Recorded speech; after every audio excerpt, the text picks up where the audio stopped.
Bonsoir chers téléspectateurs, Massa El Khir Azoul Flaoun. Bienvenue sur True News. Ce soir, j'ai le plaisir d'accueillir deux éducateurs qui travaillent dans une ville qui porte le même nom. À ma droite, Samir Mamri, éducateur sportif. Bonsoir, merci d'avoir accepté notre invitation. Bonsoir Mohamed, Azoul Flaoun, salam alaikum. L'honneur est pour moi d'être ici parmi vous, notre frère aussi, Abdelrahman.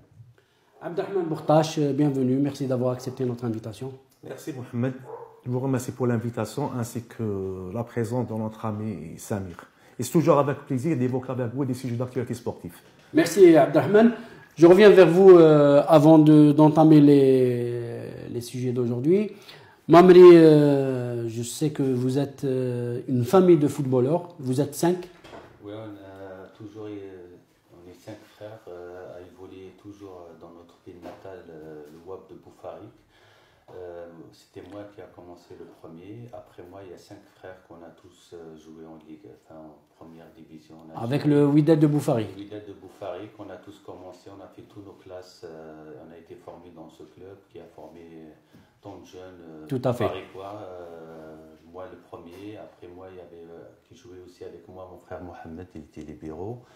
Après Mohamed, il y avait aussi Sida Ali Mamri et Karim Mamri qui a fait les bonheurs de CRB, Sétif. Et le dernier, c'est Amin, il a joué jusqu'au junior, mais il n'a pas percé après. Et c'était qui celui qui portait le brassard du CRB? C'est Karim. C'est Karim, c'est lui, il était libéraux, capitaine voilà, de l'équipe du CRB. Libéraux, voilà. Actuellement, vous êtes entraîneur, éducateur de la préformation, vous allez m'expliquer bien sûr, à Neuilly-sur-Seine. À Neuilly-sur-Seine, oui, c'est un club que depuis 6 ans maintenant je suis là-bas. Ça a commencé par mon fils Ahmed que j'ai ramené pour évoluer là-bas et du coup on a eu du lien avec le président, avec tout. Qui vous a permis de prendre cette pré-formation. Voilà, petit à petit, il m'a fait rentrer dans le club et je m'occupe des jeunes. On est un bon groupe d'éducateurs qui gèrent à peu près 300 ou 400 écoles de foot jusqu'au I13 et 15, voilà. Merci, on y reviendra de façon tout au long de cette émission. Abdelrahman Bourtache, également, qui est éducateur à Neuilly-Plaisance. C'est ça, donc Neuilly. Voilà. Neuilly-Plaisance, et cette année, je suis le conseiller sportif à Neuilly-sur-Marne. Neuilly-sur-Marne. Voilà, c'est toujours Neuilly. Toujours Neuilly. De toutes les manières, on n'est pas sorti de Neuilly. Les faits marquants ce soir, c'est l'affaire de l'agression du président de la GS Kabylie, Cherif Mellal, qui a organisé une conférence de presse dans laquelle il dénonce les agissements, entre guillemets, du président du comité olympique algérien, Mostafa Berraf, du groupe Tahkout. Il disait qu'ils étaient derrière cette agression et il a cité même un frère d'un joueur, voilà, de la famille Mesbah, un jeune Mesbah. Enfin, il a évoqué pas mal de personnes. Un mot sur cette agression avant de... Déjà, pour l'agression, avant de parler d'accusation, la première chose moi qui me revient, c'est malheureux d'arriver là, d'agresser un président d'un club, club de la JSK. Les agressions et les violences qu'on voit en ce moment, c'est le reflet de tout ce qui se passe chez nous en Algérie, c'est malheureux. Mais voilà, pour l'instant, c'est des accusations. S'il y a des gens qui ont été arrêtés ou pas, c'est très grave ce qui se passe là. Merci Samir. En plus, Abdelrahman, le président a été agressé dans son bureau, pas dans un stade où des supporters ou des dirigeants qui étaient... On dit des supporters, ils étaient par exemple pas contents, mais là, dans son bureau, c'est un peu grave. C'est déplorable et inadmissible ce qui se passe dans notre football. Même un président, un membre qui soit agressé dans ses propres locaux. Tout à fait, dans son bureau, oui. En présence de ses dirigeants et tout, on se pose la question, où va notre football? Absolument, Abdelrahman, où va notre football? Aujourd'hui, j'ai reçu du comité olympique, comme tous les journalistes, un communiqué du président du comité olympique algérien, M. Berraf Mostafa, qui dénonçait, il dénonce ce comportement de Mellal en disant que moi, je n'étais même pas en Algérie. Il a rappelé un petit peu en disant qu'il était en Afrique, ensuite il est parti au Maroc, dans le Maghreb. Et donc il a dit je prends toutes les mesures nécessaires pour que la vérité soit éclatée. J'ai suivi la déclaration de Cherif Miller, président de la GSK, où, comme à l'habitude, il déclare carrément que le groupe Tahkout, en connivence avec Beraf, qui sont derrière les agressions. Il a cité même un truc politique. Et Beraf, il a déposé carrément plainte contre Miller aujourd'hui. J'ai lu le communiqué de Mustafa Baraf. Samir, est-ce qu'on est d'accord sur c'est-à-dire ce comportement antisportif? Bon, Mohamed, moi, ce qui me déçoit dans cette histoire-là, déjà, c'est l'agression elle-même, déjà. Et de deux, ce qu'on voit, c'est le reflet du football algérien. Ce qu'il y a aujourd'hui, c'est les déclarations qui sont faites. Au lieu d'apaiser les choses, on va rajouter un peu... On y reviendra tout à l'heure sur le match USM Al-Harrach RC Kouba, qui ne s'est pas joué. On reste toujours dans l'affaire, sur l'affaire Cherif Miller. Ça n'a jamais on n'a jamais connu ce genre d'agression dans un bureau où un président est agressé dans un bureau, ou un dirigeant, ou un entraîneur de football. Dans ce lieu de travail, ça c'est malheureux. C'est malheureux. Maintenant, la justice, elle fait son travail. Tout à fait. Chacun, il argumente les choses. Ce qui est déplorable, c'est l'agression elle-même. Après, la justice, elle est là pour faire son travail. Je rappelle juste que Cherif Miller disait que, parce que lui, il n'est pas avec le 5e mandat du président, de l'actuel président, et soi-disant, il a dit que les autres personnes qui l'accusent, qu'en quoi, eux, ils sont pour le...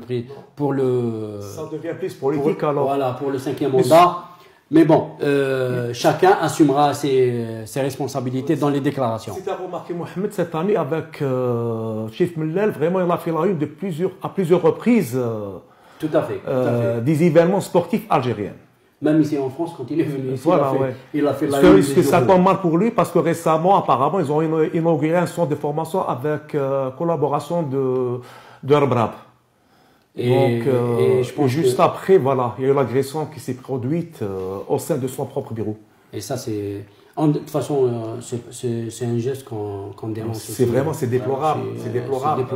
Sincèrement, c'est... On les voit pas. Même à l'époque, quand vous jouez à Boufari, il n'y avait pas quand même ce genre de comportement. Le sport en général et le football en particulier, dans les années 80 et 90, on voit une grosse différence entre les années 80. Même le fruit de l'équipe nationale, la génération 80 jusqu'à 90, et après 90, on voit le niveau dans tous les domaines qui n'est pas le même. Moi, je dirais que l'intérêt n'est plus le même. Il y avait l'intérêt sportif, maintenant c'est un autre intérêt. C'est l'intérêt financier. Financier maintenant, c'est... On ne peut pas comparer les années 80, 95 avec ce qui se passe actuellement. Il y a beaucoup d'argent, il y a beaucoup même, on peut même évoquer l'histoire de la cocaïne, des joueurs.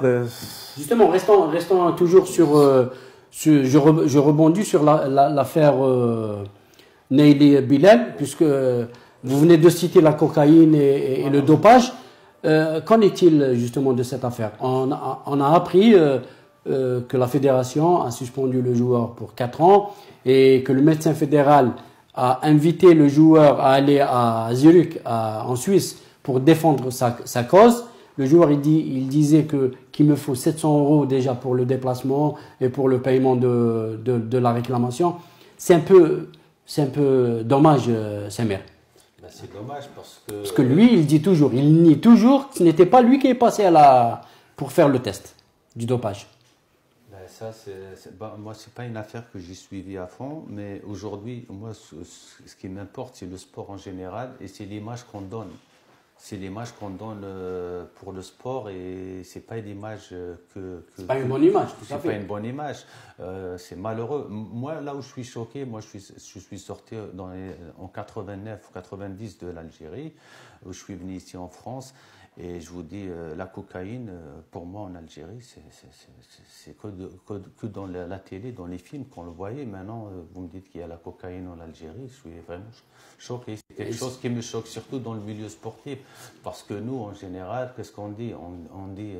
la cigarette était interdite. Il y a eu déjà 3 ou 4 cas, c'est mieux. 6 cas. 6 cas de dopage. C'est grave. Et d'après déclaré, c'est déclaré. Oui. Même il y avait une déclaration d'un joueur de Mdiouni Wahran. Apparemment aussi lui, il a été suspendu pour dopage, mais pour autre chose, soi-disant. C'est pas le même. C'est pas la cocaïne. Mais d'après le joueur Neili, où il le dit carrément, clairement que c'est une monnaie courante, ce qui se passe dans le football algérien. Oui, tout à fait. Que les instances ne font pas leur boulot. Mais comment ne pas, c'est-à-dire, parce que le joueur en question, il a réclamé au niveau de la fédération, au niveau de la commission médicale, en disant, je veux une preuve, je pouvais me refaire un test. De toute façon, en général, si on refait le football en Algérie, il faut une réforme sportive au niveau des clubs déjà. Ils sont bien structurés, les clubs de Ligue 1, enfin de la Nationale 1, les pros. Si on prend vraiment pro, c'est qu'ils ont la kiné, ils ont le centre de soins, ils ont tout. Je ne vois pas pourquoi aujourd'hui on arrive à avoir des jeunes qui sont des athlètes professionnels qui se dopent ou qui prennent de la cocaïne ou qui fument, et ça c'est grave. Je vais vous répondre juste, Samir, parce qu'en Algérie, un joueur de 20 ans, maintenant, il perçoit 200-300 millions par mois. Donc, et alors c'est des jeunes, c'est ça qui le pousse, entre guillemets, à aller prendre de la cocaïne. Il y a pas mal de choses entre Et ça met la différence par rapport à la cocaïne, c'est pas un dopage. C'est ça le souci. Et oui. C'est pas pour se doper. Pour moi, il est en train de dire. C'est pire. Bah oui, voilà, c'est ça le problème. C'est pire. C'est pas un dopage pour améliorer ses performances. Il le prend pour le plaisir parce qu'il a beaucoup de sous. Maintenant, c'est devenu à la mode, malheureusement.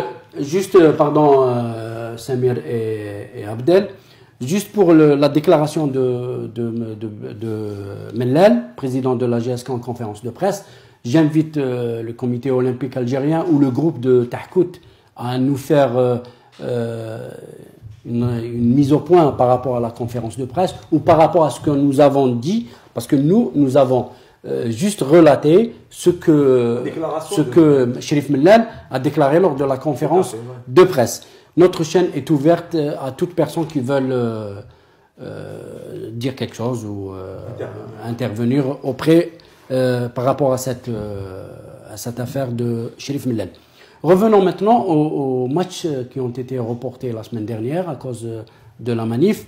On sait qu'Alger, la Ligue 2, la Ligue nationale a reporté 4 matchs, sauf à l'exception d'un match de la capitale, un match algérois, USM Al-Harrach, RC Kouba. On dit que le USM Al-Harrach et le RCK ont accepté de jouer ce match qui a été joué à Al-Harrach. Le score, Al-Harrach a perdu 2-0 et suite à ça, une polémique a suivi derrière. Oui, le souci que certes que les matchs en retard ont été reportés ou carrément décalés, ils ont maintenu que le seul match, et c'est un match à Kouba. Parce qu'il y avait aussi le match USMA Paradou, le match Tejnent CRB, et je pense qu'il y avait le match MCO Oro ou d'Alger. Les 4 matchs. Ainsi que le match de coupe Bijaya Paradou. Donc 4 matchs. 4 matchs ont été reportés. Il y avait le seul match qui a été maintenu. C'est le match. C'est le derby algérois de la Ligue 2. Mais soi-disant, c'est le Wali d'Alger qui a maintenu le match. Ça n'a rien à voir avec la Fédération algérienne de foot. D'accord. C'est le Wali d'Alger qui a maintenu le match de l'SMH RC Kouba. Mais comment se fait-il un Wali qui maintient un match? Un Wali, il peut par exemple refuser de jouer par mesure de sécurité et tout, mais pas imposer une rencontre de football. La logique des choses. La logique déjà, les deux clubs ils ont accepté de jouer ce match-là. C'est ce qu'ils ont dit, ouais. Si le Wali il prend ses responsabilités, il doit assurer la sécurité. C'était par rapport à ça peut-être. Voilà, il faut qu'il assure. Et pour moi, si vous dites que le score il était à 0 pour Al-Harrach et 2 pour Kouba à domicile à Al-Harrach, est-ce que les événements qui sont passés, c'était après le match, pendant le match? Voilà, si c'est après le match, c'est qu'ils ont accepté, pour moi, ils ont refusé d'accepter la défaite. Après, ils n'ont pas accepté. Ils n'ont pas accepté la défaite. Ils n'ont pas accepté la défaite. Tout à fait. Mais la défaite, elle est logique sur le terrain. Après, qu'est-ce qui a fait que ce match-là, il a dégénéré à ce point-là? C'est pas qu'il a dégénéré, c'est-à-dire le Harrach, ils ont fait des déclarations en disant pourquoi que seul le derby algérois, le Harrach RC Kouba a été maintenu. Mais c'est eux qui reçoivent. Pourquoi ils ont accepté? Non, c'est pas ça. Le problème qui s'est posé, le FMH, ils ont joué le match. Moi, sincèrement, j'aurais souhaité que cette déclaration soit faite avant le match. Tout à fait. Mais maintenant, le match a été joué. Le RC Kouba a gagné 2-0 sur le terrain. C'est suite à ça que le président de l'SMH ou le représentant de l'SMH qui accuse la fédération que pourquoi le match a été maintenu. J'aurais souhaité que cette déclaration soit faite avant le match. Bien sûr, avant le match, si le score il était pour Al-Harrach, je pense que tout le monde rentre chez eux, ils vont boire un verre entre eux. S'il y avait victoire pour les SMH, il n'y aurait pas eu qu'un polémique. C'est parce qu'on n'accepte pas la défaite. Tout à fait. C'est malheureux. Je reviens vers vous, Samir. Quelle est juste votre fonction au niveau de Neuilly? Avant de parler de votre fonction actuelle au niveau de Neuilly, rappelez-nous juste votre grande carrière et petite carrière en France, entre guillemets.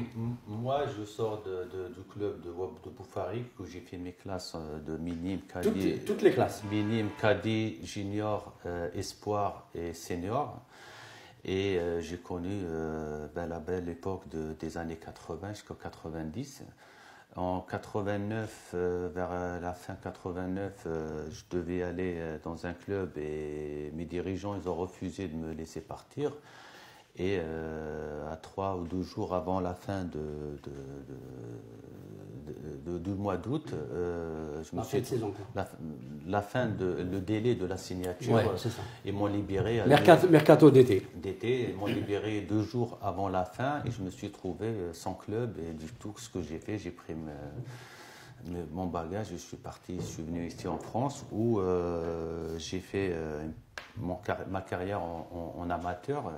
J'ai joué mon premier club, c'était à Rosny-sous-Bois, où j'ai joué juste 6 mois. Et après, j'étais à Noisy-le-Sec.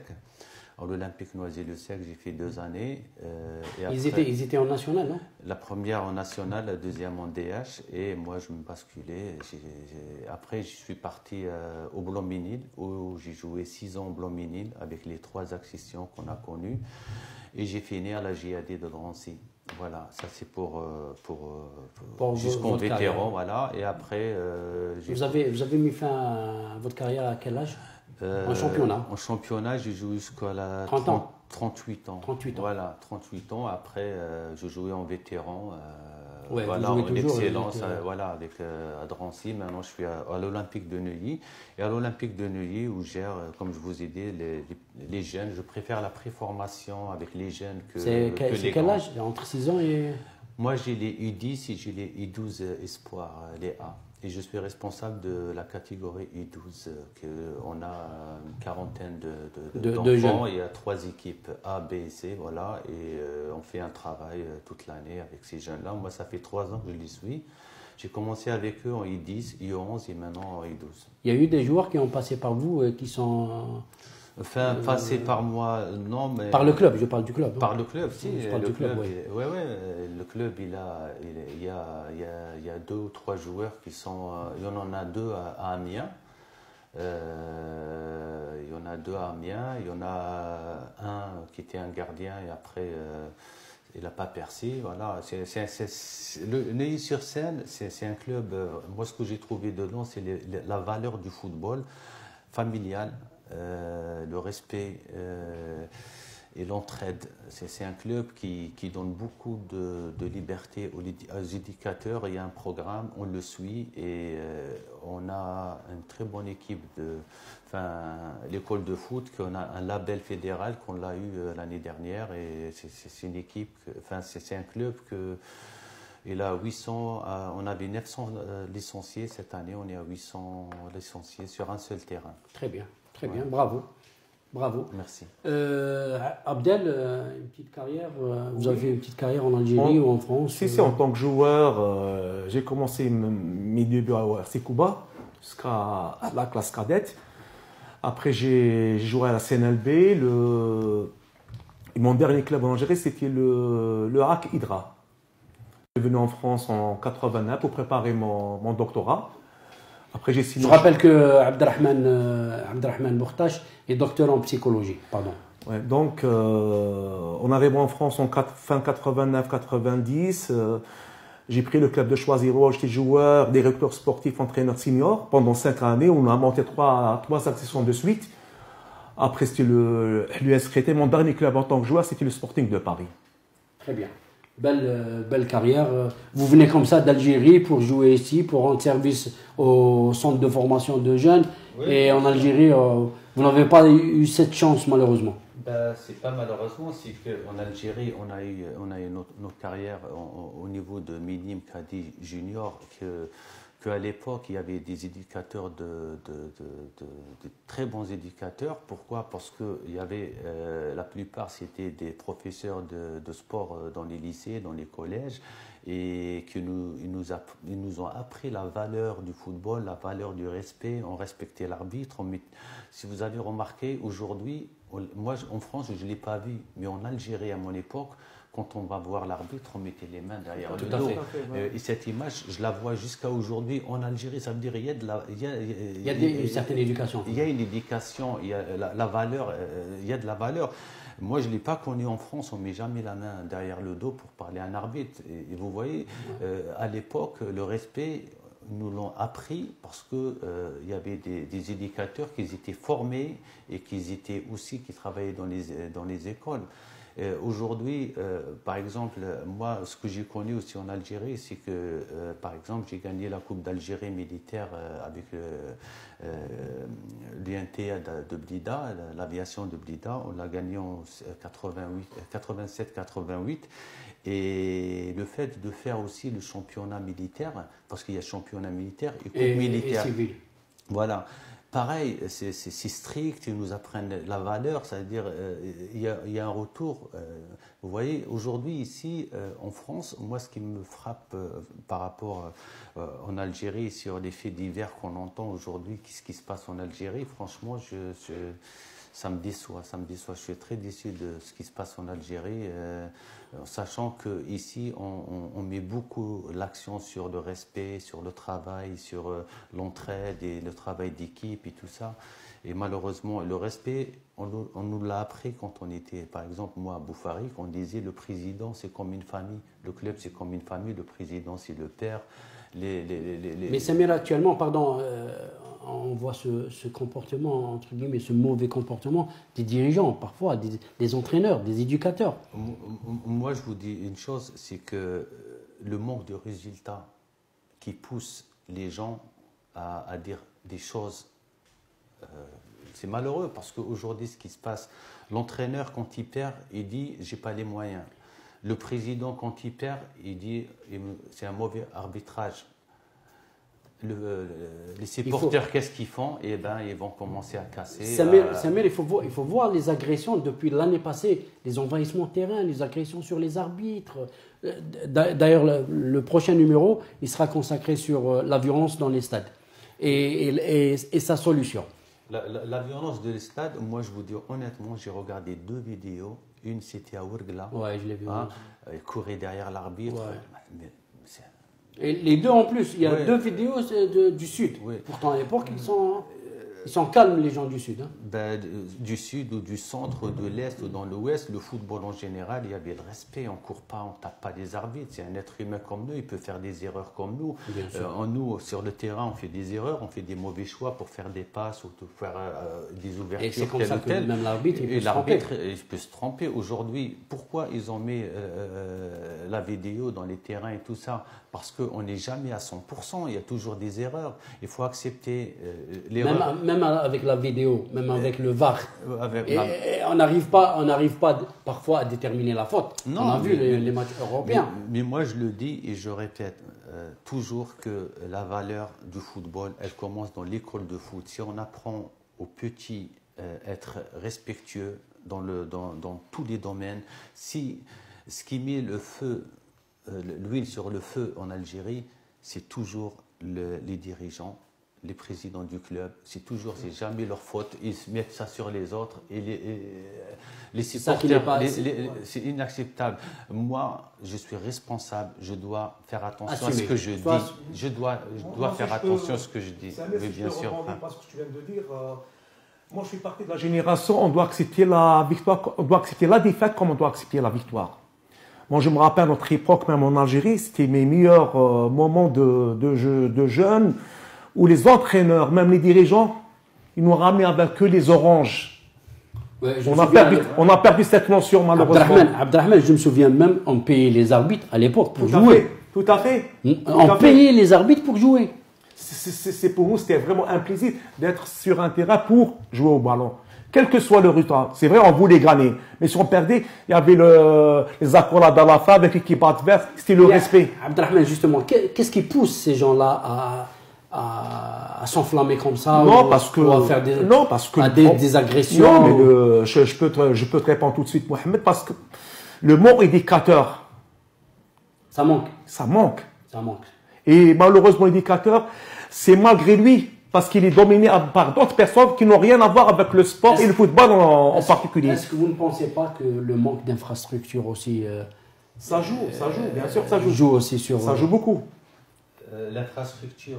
Parce qu'on n'a pas d'infrastructure. On n'a pas d'infrastructure, mais si je vois aujourd'hui les terrains qu'il y a en Algérie, nous, c'est parce qu'on a connu, on a connu les terrains, on disait avant, Fadder, pas synthétique, c'est des terrains durs. On a joué sur le tuf. On a joué sur des terrains en dur et les pompiers qui rentrent à la mi-temps pour arroser le tif pour l'adoucir un petit peu. Aujourd'hui, moi, ce qui me frappe sur les violences, par exemple, ce qui se passe par rapport à ça, c'est qu'un arbitre, il ne doit jamais commencer un match tant que tous ceux qui sont à l'intérieur des terrains, qui ne sont pas sur la feuille de match, ils n'ont rien à faire ici. Tout à fait.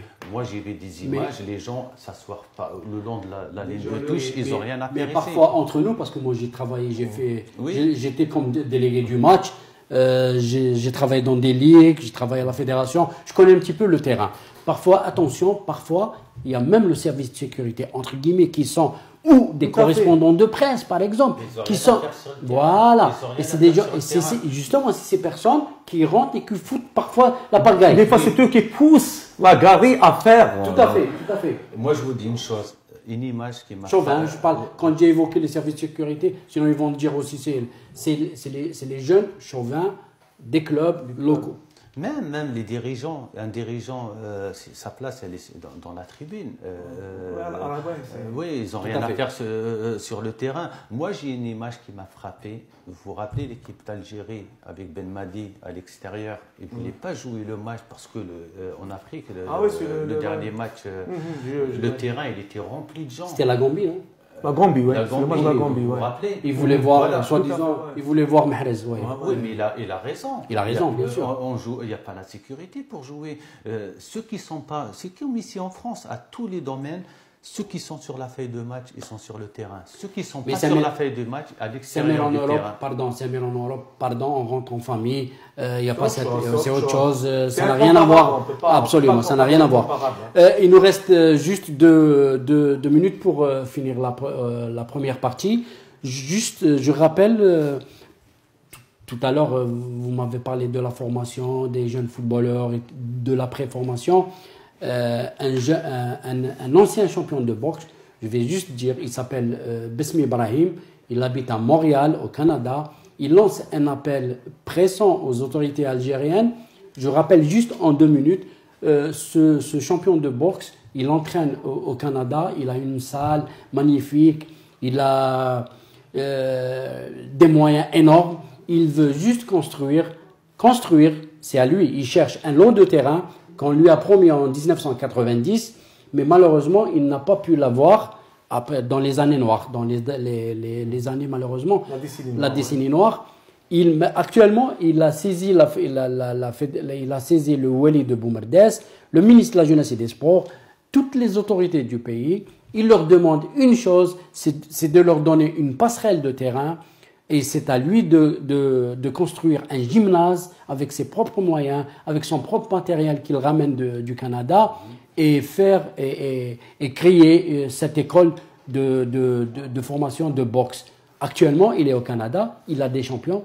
Son fils, d'ailleurs, il est champion du Canada. Il a plusieurs champions qui sont sous sa coupe. J'espère que les autorités algériennes, quand ils écouteront l'appel de M.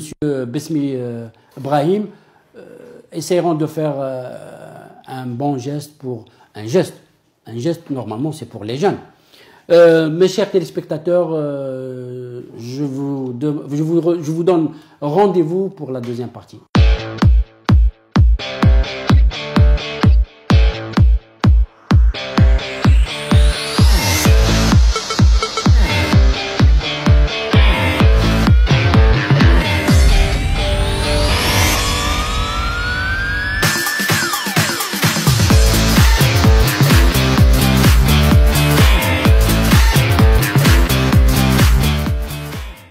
Bienvenue pour la deuxième partie.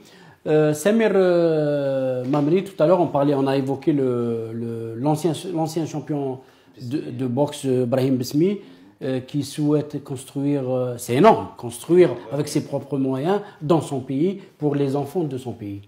Un mot sur cette initiative. Pour moi, c'est une très bonne initiative. Le professionnalisme, déjà la boxe en général en Algérie, on a un très bon niveau de boxeurs.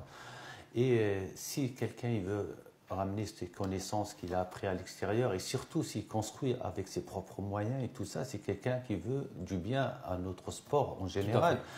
Pour moi, c'est une très bonne initiative et je ne vois pas si lui on délivrait un terrain. Pourquoi aujourd'hui? Ça fait une vingtaine d'années qu'il ne l'a toujours pas. Pour moi, c'est malheureux. Il faut aider. Et depuis 2005 jusqu'à 2010, il ne cessait de faire des vidéos, des appels, d'envoyer des lettres. Il a été voir le Wali. Quand il part voir le Wali lui dit ok, il n'y a pas de souci. Mais après, ça y est, après il l'oublie. Mais si vraiment, comme vous dites, ils lui ont délivré un terrain depuis... C'était en 90, là. 90, c'est que... Même si en 90, on ne lui a pas donné. Maintenant, il vient pour demander. Et c'est pour le bien de la jeunesse algérienne, de la jeunesse de Boumerdès. Le problème, c'est que en général, en Algérie, dans tous les domaines, médical, sportif, les gens qui ont des connaissances et tout ça, qui veulent ramener leur savoir-faire, on a des obstacles en Algérie. On n'est pas aidé sur tous les domaines. Moi, personnellement... Vous avez tenté une fois de... Je voulais faire une école de foot, par exemple, chez moi à Boufarik, avec tout le savoir-faire qu'on a et tout ça. La première question que j'ai posée, est-ce qu'on a, parce qu'on a deux terrains à Boufarik, il y en a un qui est abandonné à l'époque, et non, il y a trop d'associations derrière, et en plus, aujourd'hui, on n'a pas de terrain et tout ça, ça veut dire les portes, elles sont fermées. Le fait que vous dites que je peux ramener quelque chose de nouveauté pour la développer en Algérie, les portes ils se ferment. Pourquoi? Pour nous, déjà, peut-être qu'ils sont fermés pour les locaux. Et plus, vous me dites que la personne, elle veut construire par ses propres moyens. Il ne demande rien à l'État.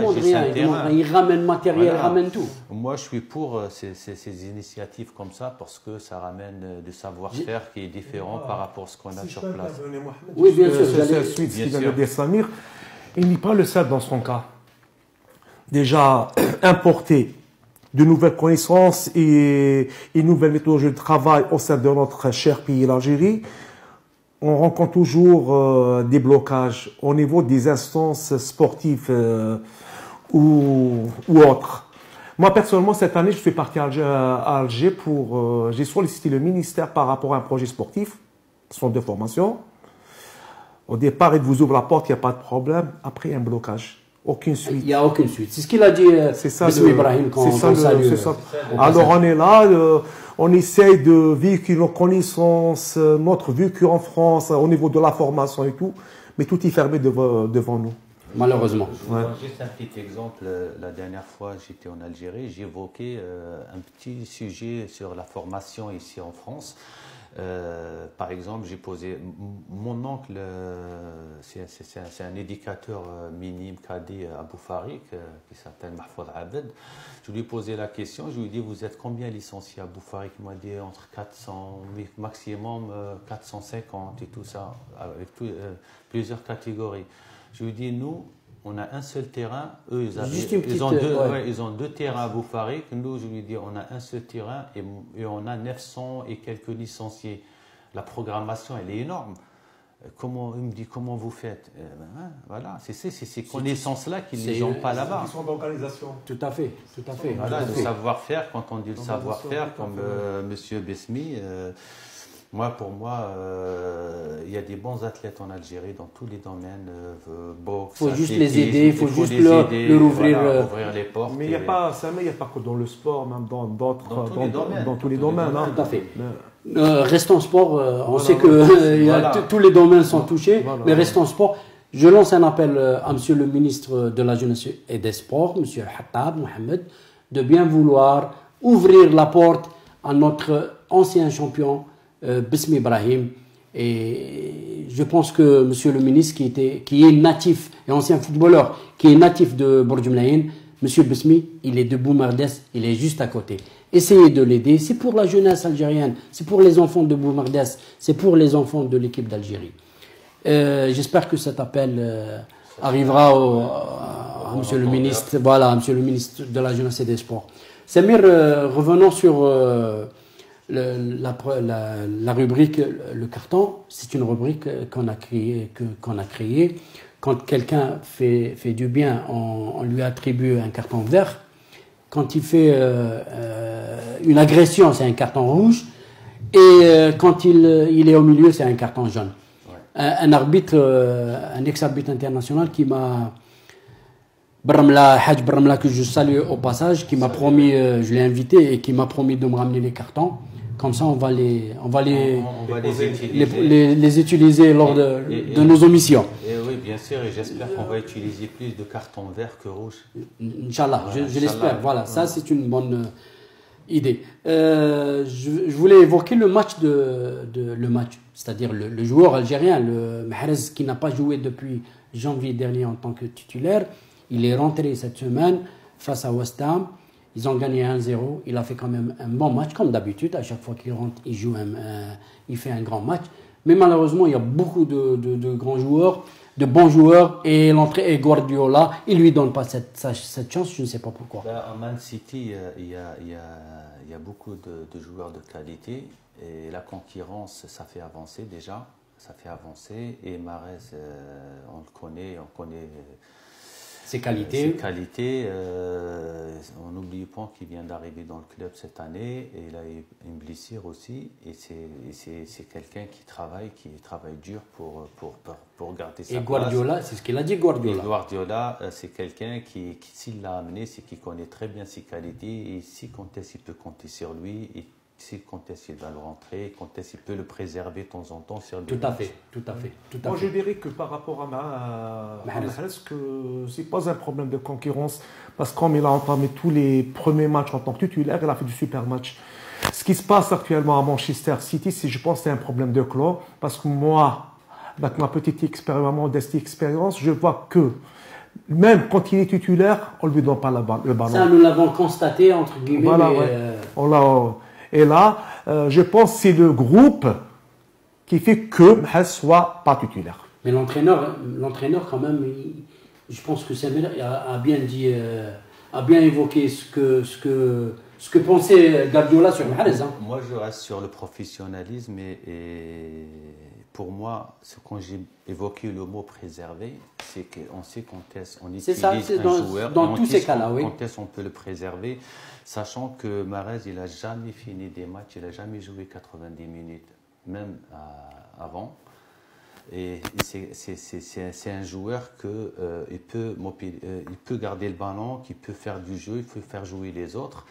Et aujourd'hui, il s'est amélioré quand même. Il s'est amélioré, mais il n'est pas venu pour rien à Manchester City et Guardiola, il l'a pas ramené pour rien. Sur le plan psychologique, ça va jouer énormément pour Mahreza. Parce qu'on on commence à constater qu'il commence à perdre confiance. Et si on perd confiance, on perd son ballon, on perd son jeu. Mais quand on voit, comment il s'appelle, Sana, remplaçant, et quand même il y a plusieurs... Sana, une seule fois. Ouais. Mais hier il était remplaçant. Oui, hier il était remplaçant. Le mal, pour moi, le mal de Mahrez, c'est Sterling, là. Moi, je dis que c'est une richesse d'avoir tous ces qualités dans un club. Il est annoncé à la Juve. Hein. Mahrez, il est annoncé à la Juventus. Ah, si Man City mais je ne pense pas que Guardiola va le lâcher. Hein. Oui, il est en négociation avec la Juventus pour la saison prochaine. Hein. Possible, c'est tout le mal qu'on lui souhaite. L'essentiel qu'il joue titulaire, qu'il fera un bon rendement pour l'équipe d'Algérie. Pour la Coupe d'Afrique aussi. Voilà, la Coupe d'Algérie qui, dans le tirage au sort, aura lieu le 12 avril prochain en Égypte. Samir, on passe à la demi-finale, la Coupe du Roi. Oui. Barça, Real. Une fois c'est le Barça qui gagne, une fois c'est le Real. Pourtant hier on a vu le match. Barça, le Real, ils ont fait un grand match. Il suffit, voilà, dominer n'est pas gagné. Vous allez me dire. Pas gagné, voilà ce que j'allais dire. Et en plus, le Barça, il revient en force en ce moment. Le Real, il a eu des occasions qui ne les ont pas mis au fond. Après, ça joue sur des petits détails. Et le match qu'on a regardé, pour moi, c'est le Barça. Ils ont très très bien géré leur match. Ils ont su quand ils allaient attaquer. Ils ont su quand il fallait reculer. Ils ont su gérer le match. Ils l'ont très très bien géré par rapport au Real Madrid. Avant l'entame du deuxième match, le match retour, Madrid, elle était avantagée. Le fait qu'ils ont fait match nul au Barça, un partout en plus. Un 0-0, c'était pour le Real.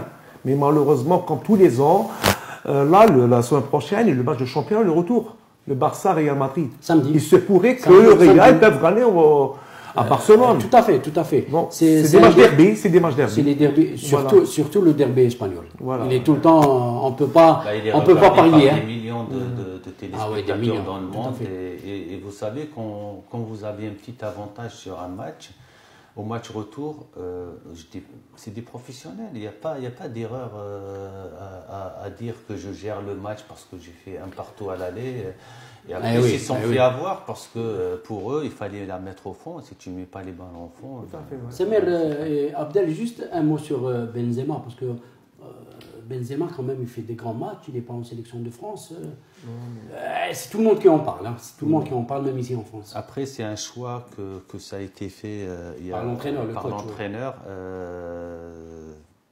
Karim, le problème qu'il a eu, c'est pas un problème sportif. Ça n'a rien à voir avec le sport. C'est le relationnel, c'est les faits divers qu'il y a eu.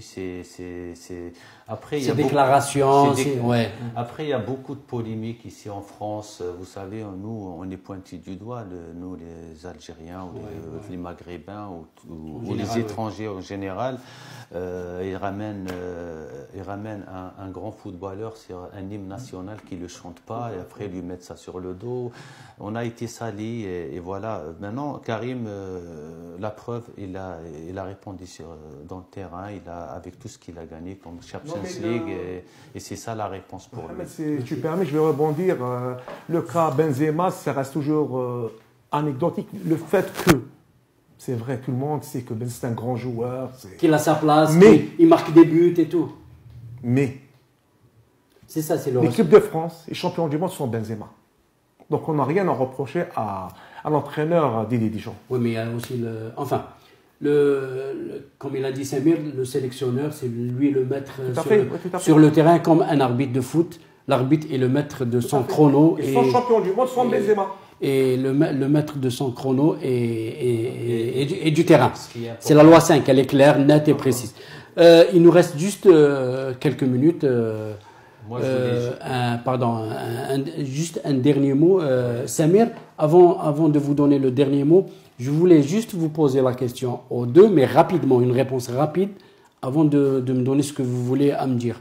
Est-ce que vous organisez, est-ce que vous les éducateurs d'origine algérienne, est-ce que vous organisez pour vous retrouver au moins une fois par semaine ici en France?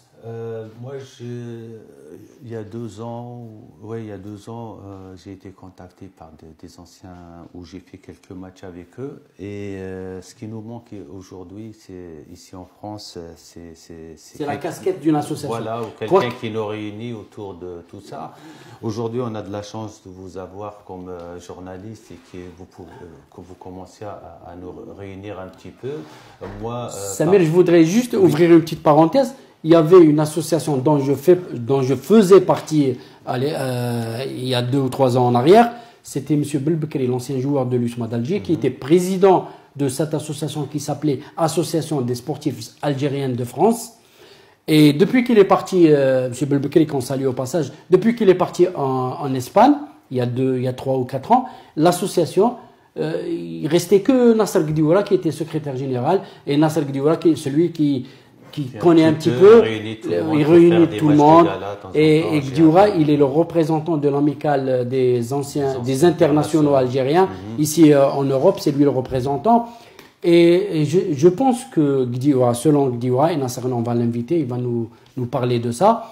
Il va organiser une assemblée générale élective pour redonner un autre souffle à l'association des sportifs algériens de France. Je vous laisse alors là pour le gala. Oui, comme je vous ai dit, moi je me suis adhéré sur le groupe. C'est pas une association, c'est un groupe Facebook. Oui, le groupe Hawa Hawa, les anciens joueurs algériens. On que dirige notre ami Jamal Rahmouni et Yassine Ferraz, qu'on salue au passage. On les salue au passage. Je rappelle juste, Jamal Rahmouni, c'est le frère au joueur de la GSK Rahmouni. Tout à fait. D'accord. Okay. Voilà. Et il parle de la nostalgie du il habite à Londres. Algérien. Il habite à Londres. Voilà. Il fait des initiatives avec vous tous. Voilà, ce qui m'a. Bon, moi, je les connais par rapport à un ami à moi qui est avec lui dans le groupe, c'est Yassine Ferraz, qu'il a joué avec moi en junior à Boufari, qui habite à Londres avec Jamel. On salue aussi Yassine, il est de Londres aussi. Voilà, il est de Londres. Qui m'ont contacté, je suis rentré dans ce groupe avec plaisir. On vient à l'aide, on va aider les gens dans le besoin, les anciens joueurs, parce que vous savez que nous, avant on jouait, mais on n'était pas professionnels, on n'avait pas de